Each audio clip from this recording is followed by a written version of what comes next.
Alright, welcome back. Body law. So, when everything gets finally glued together, where's my glasses? This is essentially the whole length of it.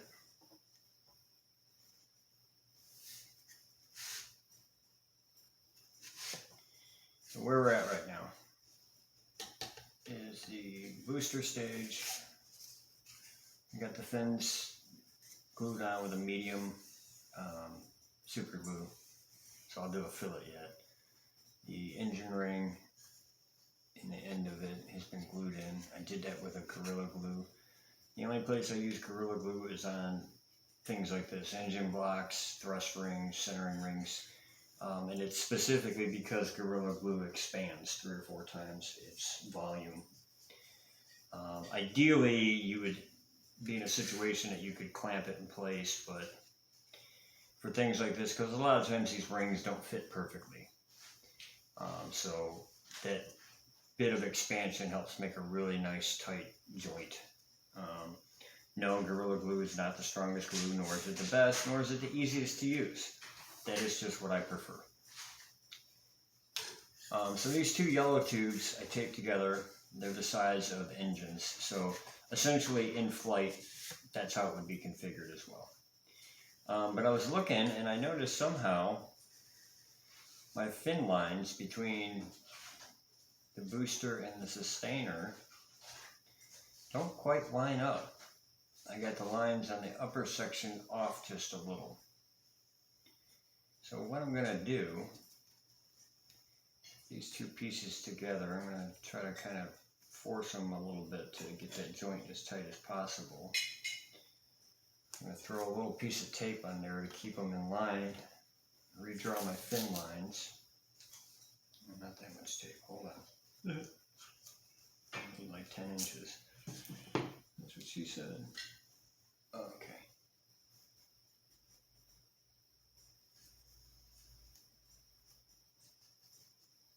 So.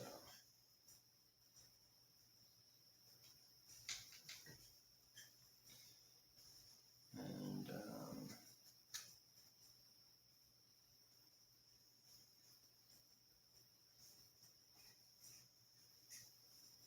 alright, now that is good, secure-ish.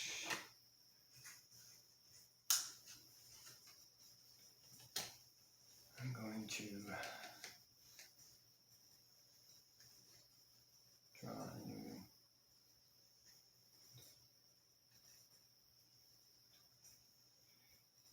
Now, there are slots in this tool, and this is exactly what they're for. It's for drawing tubes that are smaller than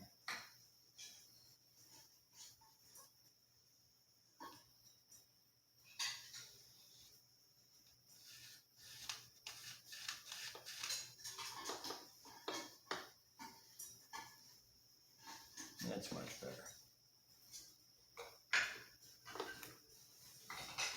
Basically, all I'm doing is I'm drawing a new fin line to match where the fins are now, so that I can keep them both centered. And the guide is literally just, the line is just literally a very small guide, and I'll show you what it's for here in just a moment.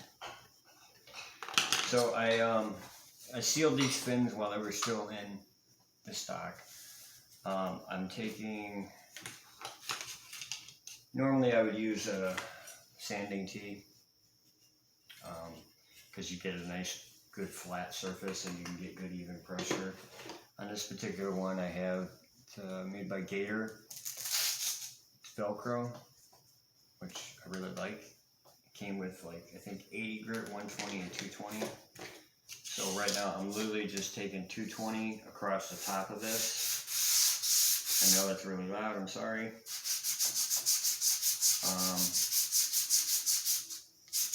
And I'm literally just smoothing it out. About 90% of that balsa sealer that you put on there will get sanded off. Yeah, you feel much better now.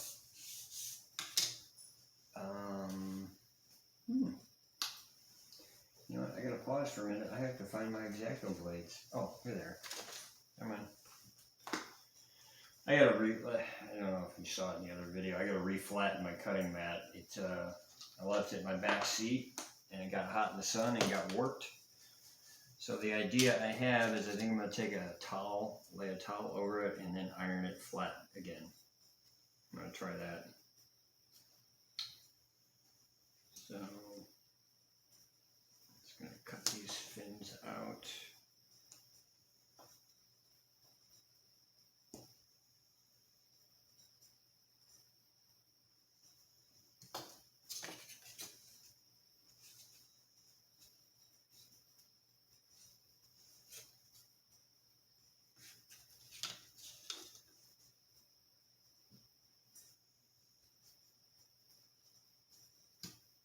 When you're cutting out laser cut fins like this, for the most part, they're almost completely cut out except some little tabs.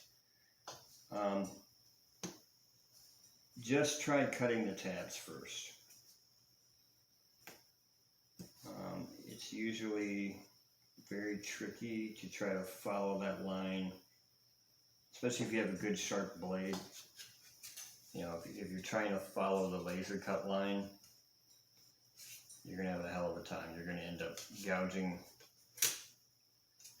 or doing that. You know, thank God I didn't go into the fin. It's really easy to have a sharp blade go right into the fin. So like I said, just try initially just cutting out the little tabs. Sometimes you can just get it to kind of break out like that. Don't try to like stick it in the line and follow the line like that. It will, I don't care how good you are, it's going to make a mistake. You know, even if you got a straight edge you're following on the outside of it as well, it is so easy to have that knife slip on a good sharp blade and you end up cutting a fin in half. Not that that's the end of the world, because I've done it and repaired them and had no problems. So if it does happen, don't freak out and think the whole model's trashed. You know, we have the technology, it can be fixed. Like there, I gouged into some of it. And I did that just to show you what happens. Yep, that hole, once I get this out, I'll show you.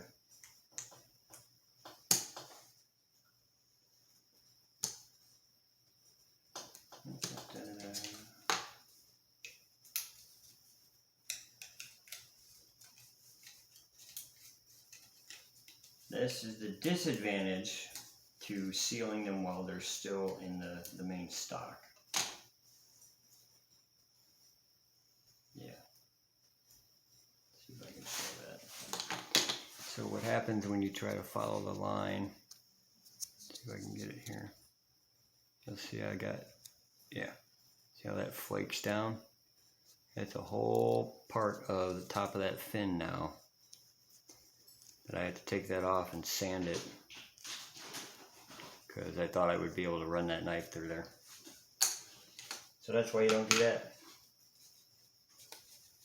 So yeah, when you seal them in the stock, as you can see, it makes them a little harder to pop out because obviously the sealer gets down into that little space as well. So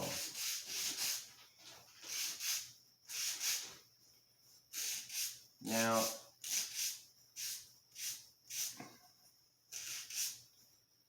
when you're doing your edges, you really shouldn't do it this way. You should get a sanding tee or lay your sandpaper down flat on a surface and take all of your fins at the same time and just run them along that.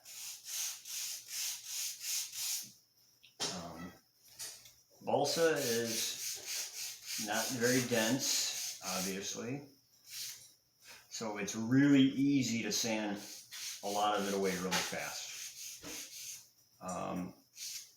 Unless you're doing some like major shape work or something, I typically try not to go below 120 grit. If I have to go 80, I will. But I'm usually very careful, and it usually only takes a couple of strokes. I know this is loud, I'm sorry. I don't know why the microphone on this thing picks up high frequency noises like that so loud. Pretty much all I'm doing right now is I'm just kind of taking the rough burrs off the edge, and pretty much all I do is I sand to a point where you can't see the laser, the burn, or carbon scoring, or whatever you want to call it. As soon as that's pretty much all gone, then that's as far as you really got to go. That's not even necessary either. It's not like, you know, I just use that as a guide. What some people do, just like the trick I told you about when you're rounding your edges and you're doing your bevel, how you should mark it with a marker, and then just sand till that marker's gone and no more. A lot of times guys too, they'll bust all their fins out like so, and then you tape them together real good and fine, and then you sand them all at once. And then that way what happens is that it pretty much guarantees they're all the same size and shape and everything.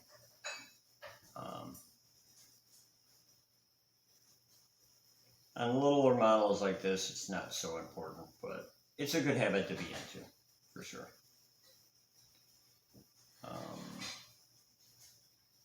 I'm not even going to round these edges, you know.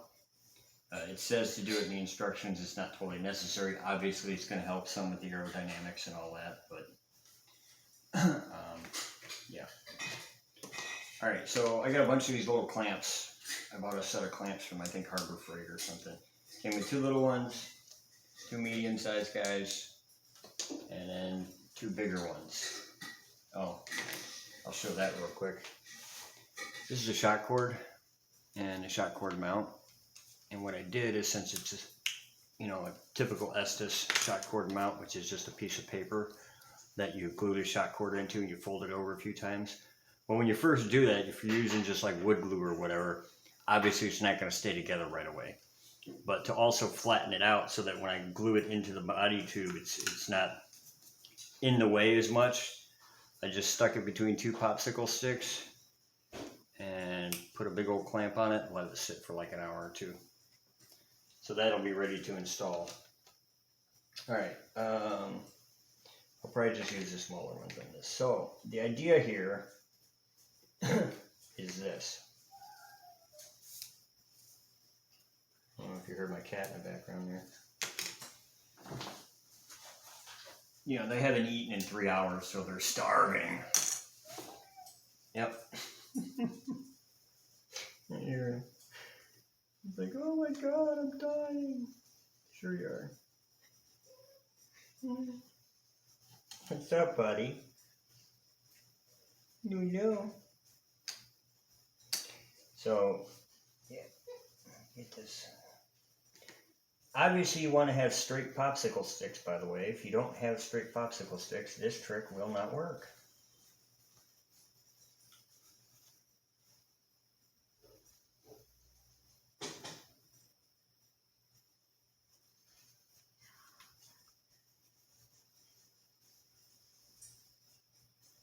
So this is the idea that we're going to do.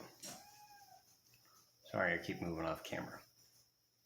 So that way, at least from fin to fin, my alignment should be pretty straight. Now this stick is 100% straight. So this is one of those times where you're going to have to kind of, you know, get it lined up. I might actually have to use a different popsicle stick on there. Hang on. It's like twisted or warped or something. I'm going to use a medium super glue. You know, it might even be a good idea if you have to double up. Maybe that's what I'll do. I can find some. And these are just, you know, everyday craft sticks you can get at Hobby Lobby or some shit like that. I'm going to double them up. Yeah, you're just basically making a splint, you know. If you ever broken a finger, I hope not. This is what they do at the hospital. They stick it.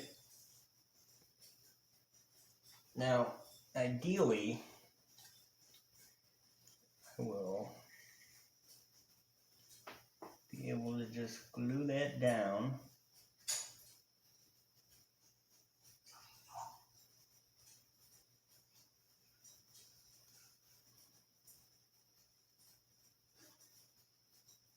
Even if it's off your line just a little, that should be okay. The most important part is that it's straight, for one, and that it's, sorry, I did it again. The most important part is that it's straight and that it's lined up to the rear fin as well. It's not so, I mean, even if it's off a little as far as actual like alignment, it's not going to matter too much because the whole bottom booster can rotate. Okay, so you can adjust that lining. The point is you want it straight along the body tube, as straight as the back one as well, so that you can turn this whole thing and get them lined up if necessary. So yeah, how I'm going to do it is I'm going to leave the forward fin in this clamp rig. I'm going to put some medium super glue here. I'm going to slide those around the rear fin and then just pop it into place.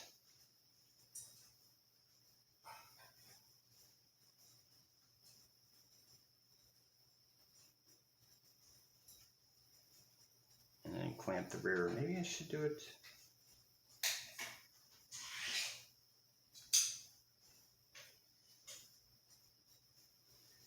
Let me try something.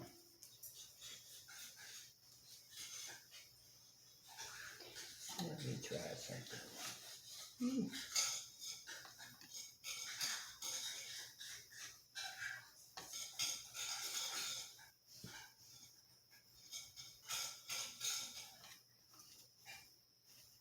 see, it's got so much weight it wants to rotate around.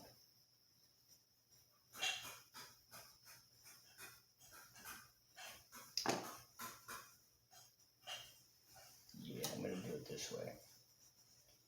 I'm going to glue this fin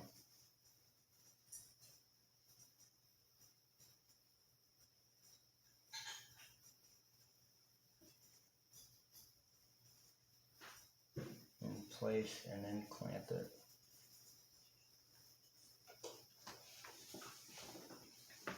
Oh, this is going to be tricky. Obviously, this is easier on a larger scale model. This would also be easier if I had a fin alignment jig this way that I used on both of them. I do have triangular fin jigs, but I do not have them for a body tube this small. I think I have them for BT50 and larger. All a fin jig is this. Basically, they're typically made out of cardboard. It would be a triangular shape that slides up here and has slots, gaps for the fins at the proper degree from each other and nice and straight. You tack your fin into place and then you slide the jig up. Yeah, so this is going to be a little tricky.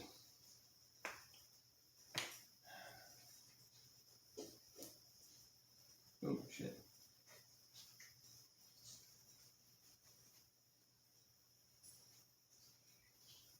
All right.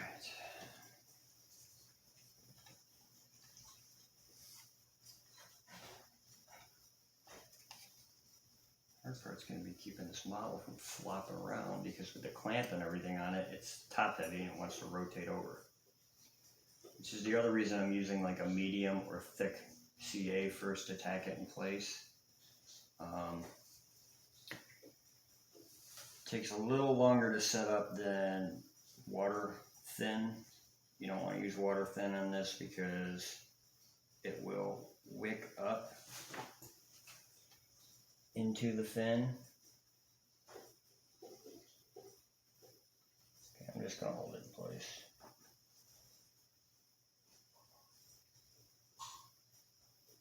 For now. There. Okay, that wasn't as bad as I thought it was going to be. Yeah. Not too shabby. I didn't get it perfectly flush, but that's okay.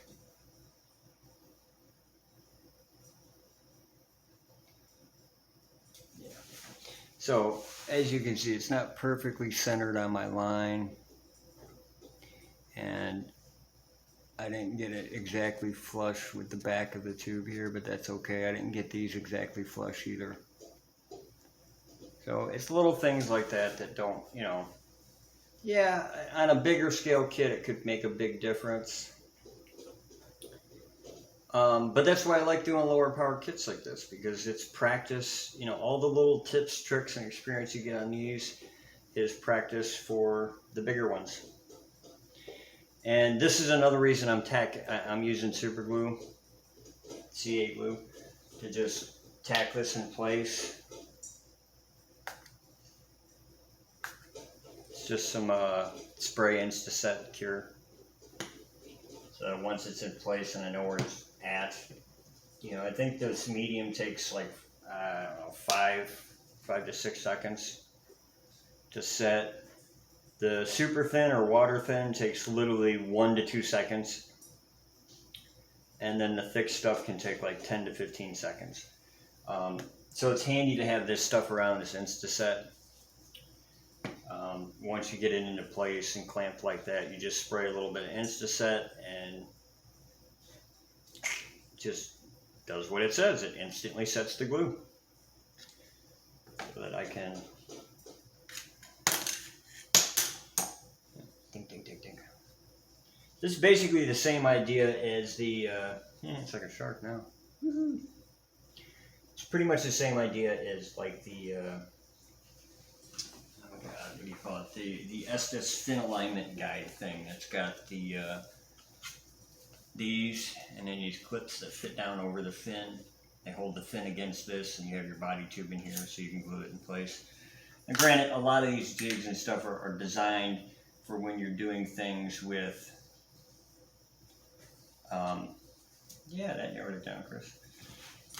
White glue. So yeah, if you're using like Carpenter's wood glue or something to glue your fins in, these are like an absolute must. And obviously you get a little leeway with that because that white glue isn't going to set for, you know, should take a good half hour sometimes.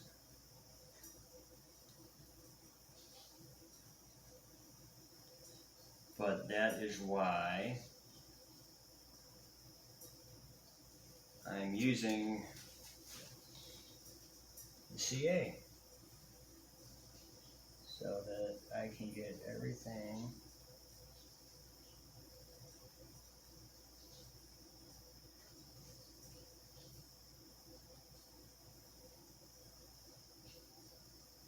into place.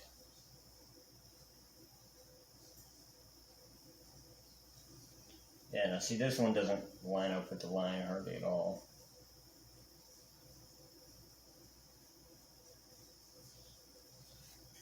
It's definitely off. But this is why you dry fit everything.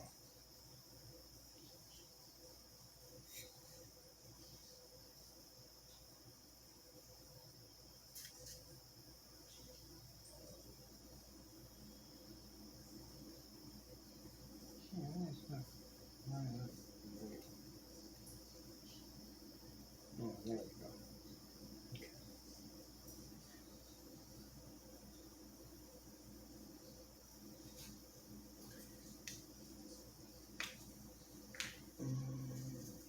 I'm sure there are some people who will see this and go, oh my god, why are you doing it that way? And have 10,000 reasons why I shouldn't be doing it this way.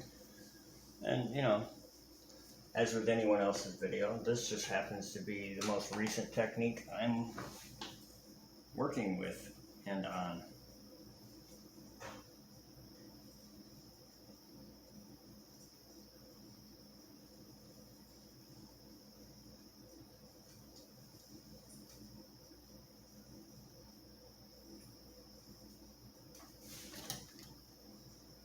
Ooh, good catch.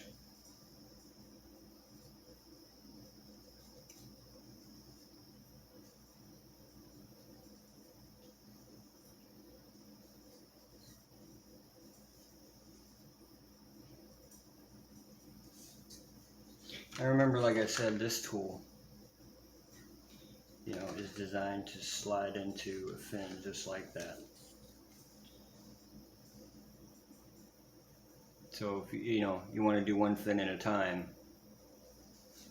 what do they call this? This is the Estes Marking Guide tool. It is not the Estes Ultimate Marking Guide. That is something different. That's this big 2x4 looking plastic thing that allows you to pretty much any size tube from this size all the way up to, it might handle a 4-inch, if not definitely a 3-inch. And it's basically like, you know, just how you use like an angle iron or like that, or, you know, your sanding tee to draw lines on your rockets or your fin guides and all that other crap. That's what the Ultimate Marking Guide is for. It's just, it's got all kinds of different sizes of angles so that you can mark any tube you want. Now, did I get that crooked? Yeah. Yeah, I actually got that one a little crooked. Or maybe it just looks that way because it's not dead on the line.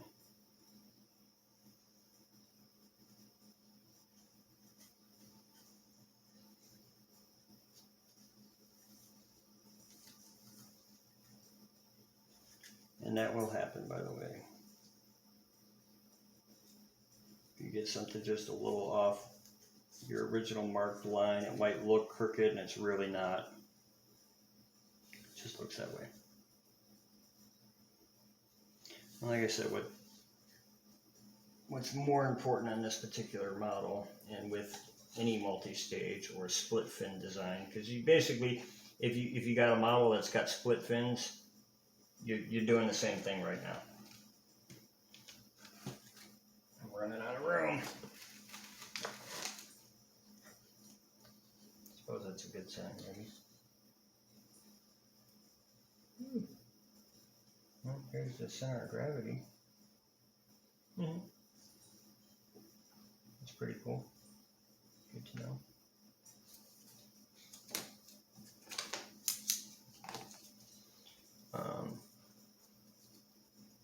Yeah, what was I saying? Split fin. Yeah, if you're running a split fin design, obviously a fin with a split in it.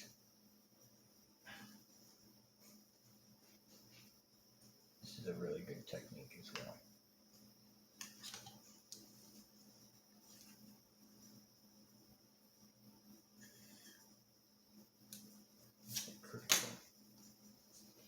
That's the crooked one.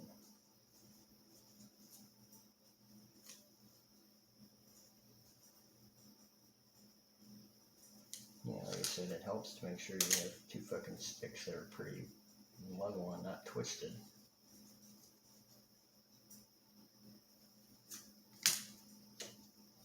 I don't know what happened here. I thought I had two good ones. It's close. Obviously, it doesn't have to be perfect, nor is it going to be. I'll tell you that too. If you're new to rocketry,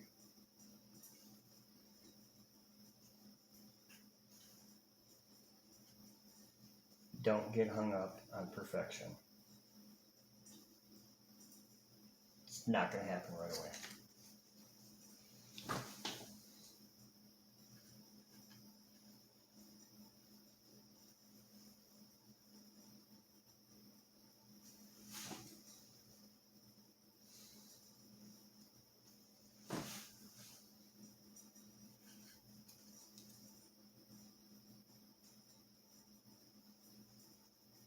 I would almost venture to say to use a thick super glue in this particular stage, just to give you that few extra seconds of set time.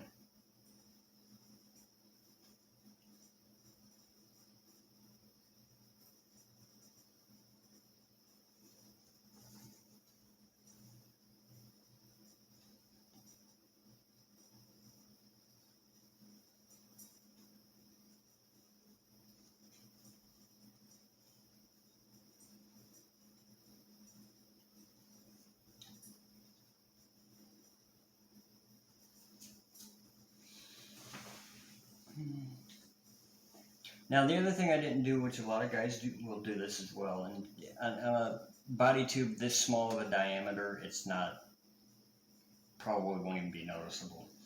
But what you can do, if you have, say, a bigger model, is you take a piece of sandpaper and tape it down onto the tube, and then you take your fin, you know, and you sand it on that sandpaper, and what'll happen is on the root edge that you're going to glue, it'll sand out the same radius as the body tube. That way you have more contact area. Once again, on a model this small, is not totally necessary.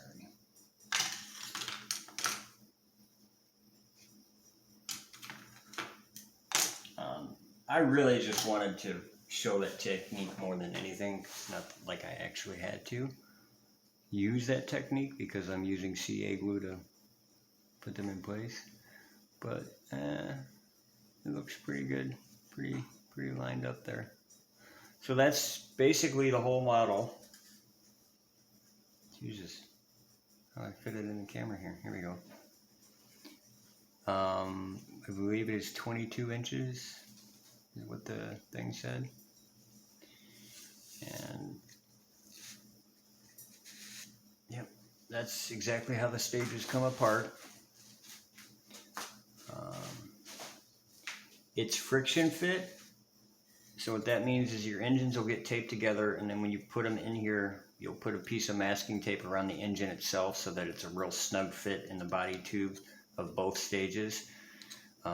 So that when the ejection of the booster goes off, it'll break a piece of tape and pop out like so, bringing this bottom engine with it, and then the top engine obviously will stay in there. The other thing you can do literally is tape from here to the engine as well.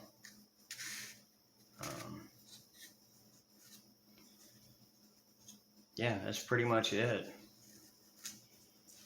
What do we got left? I gotta glue in the shock cord. I gotta do some fillet work.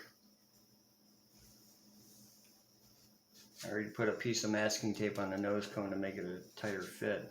I gotta glue the shock cord in. I gotta tape the streamer to the shock cord and paint it.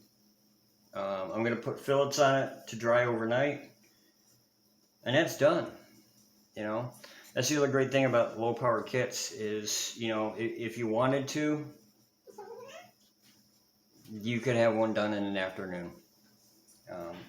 They're great practice for technique on larger guys. You know, the difference being slightly different adhesives, you know. I don't remember if I tack fit those or not. I think I did. I think I super glued tacked those in.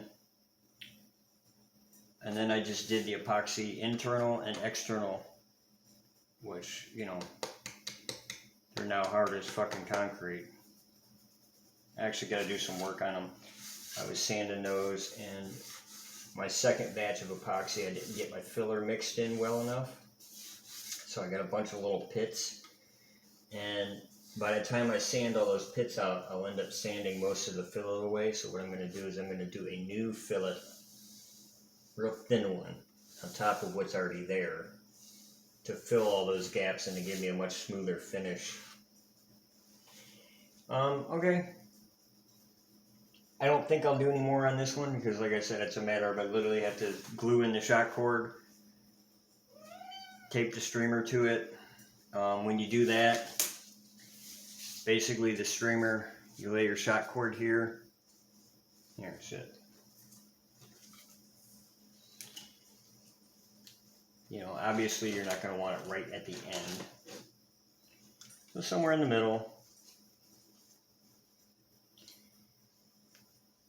Now the ideal thing to do is use like a packing tape, and you fold it over and you tape it on itself, you know, and that's it. And then you either fold it or roll it, you know.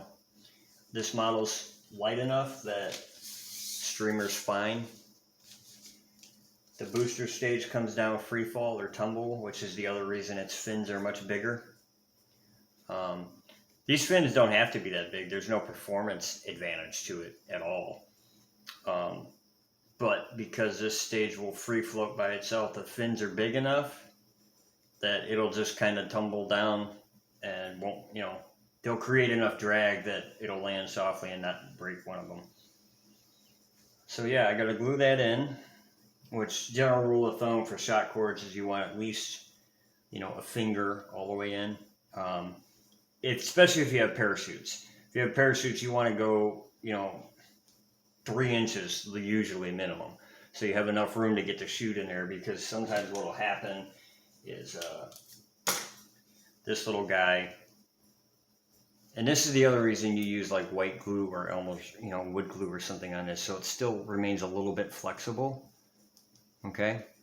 If you used super glue on that, it'd be really hard, like plastic, and it wouldn't conform to the body tube. When you go to glue it in, you want to be able to, you want it to fold and lay as flat as possible along the inside of the body tube there. So you want it to be able to conform to that radius.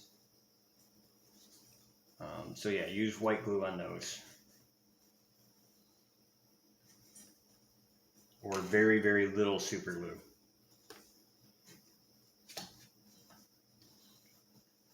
So, yeah, all I gotta do is glue that in, tie it to the nose cone, put the streamer on. Like I said, I'm gonna do some fillets on here, which are gonna take literally seconds and dry overnight, and then paint it. So I think the next time you guys will see it, I might do a video with the decals of me putting the water slide decals on. But that's pretty much it for this one. Thanks.